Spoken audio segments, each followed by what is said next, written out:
সাম্প্রতিক ঘটনাগুলো কি ইঙ্গিত দিচ্ছে? কোথায় যাচ্ছে বাংলাদেশ, কোথায় যাচ্ছে ভারত? এই ২ দেশের সম্পর্ক কোথায় গিয়ে ঠেকতে চলেছে? কারণ একের পর এক যে ঘটনাগুলো ঘটছে এবং তার কাউন্টার বাংলাদেশের গণমাধ্যম যেইভাবে দিচ্ছে, তা আসলেই প্রশংসনীয়।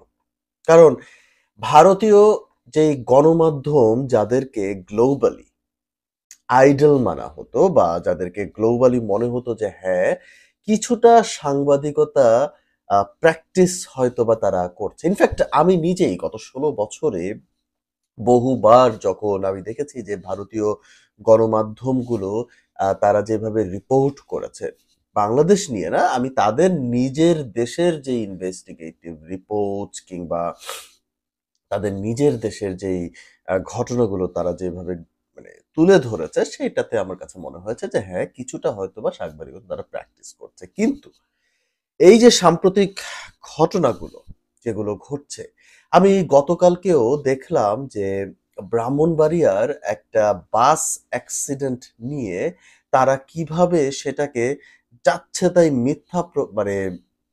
মিথ্যা সংবাদ প্রচার করে তারা একটা হাইপ তুলতে চাচ্ছে। এবং যার করুণ আমার কাছে মনে হয়েছে যে আসলে তাদের হয়তোবা সাংবাদিকতার যে আসল চিত্রটি যেটি ভেতরে রয়েছে সেই আসল চিত্রটি হয়তোবা উঠে এসেছে। এখন সেই জায়গা থেকে আমার কাছে মনে হয় যে আসলে এটি সাংবাদিকতা না, এটি অপসাংবাদিকতা। ভারতের গণমাধ্যম একের পর এক যেই মিথ্যা তথ্য দিয়ে বেড়াচ্ছে। আমি গতকালকে আরেকটা সংবাদ দেখলাম যে চিন্ময় দাসের যেই লয়ারের কথা বলা হয়েছে, যাকে আহত করে আপনার আইসিইউতে ভর্তি করা হয়েছে। ইনফেক্ট সে চিন্ময় দাসের লয়ারই না।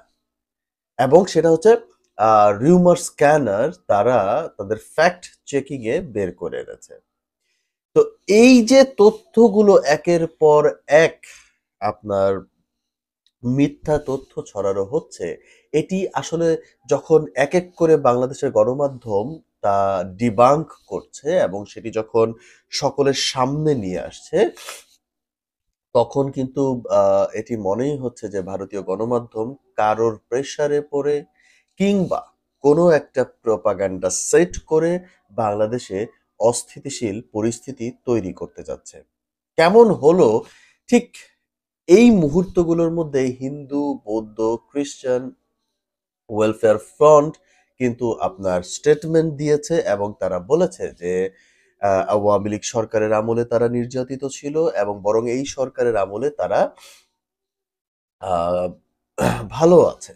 তারা এই সরকারের আমলে তারা বেটার সিটিজেন হওয়ার যে সার্ভিসেস গুলো সেগুলো তারা পাচ্ছে এবং তারা ভালো আছে। তো ভারতকে তারা মিথ্যা প্রোপাগান্ডা যেগুলো মানে যে প্রোপাগান্ডাস গুলো ছড়ানো হচ্ছে সেগুলো বন্ধ করতে বলেছে এবং সেই গণমাধ্যমগুলোকে বলেছে তারা যেন বাংলাদেশ সম্পর্কে এই ঘটনাগুলো না ঘটে এবং এর আগেও তারা বলেছে যে জাতীয় পতাকা অবমাননা করার জন্য মানে এইগুলো নিয়ে যেন তারা অবমাননা করেছে এবং তার তীব্র নিন্দা তারা কিন্তু জানিয়েছে মাইনরিটিস গ্রুপ। তো এখন এই যে এক করে মাইনরিটিস গ্রুপও বাংলাদেশের পক্ষে কথা বলছে, একটা ইউনিটি তৈরি হচ্ছে, এর জন্য আসলে কি বলা উচিত? এখন ভারত কোন কার্ড খেলতে চলেছে সেটি দর্শক আপনারা কি বলতে পারছেন কিনা সেটি অবশ্যই কমেন্টের মাধ্যমে জানিয়ে দিবেন। ধন্যবাদ।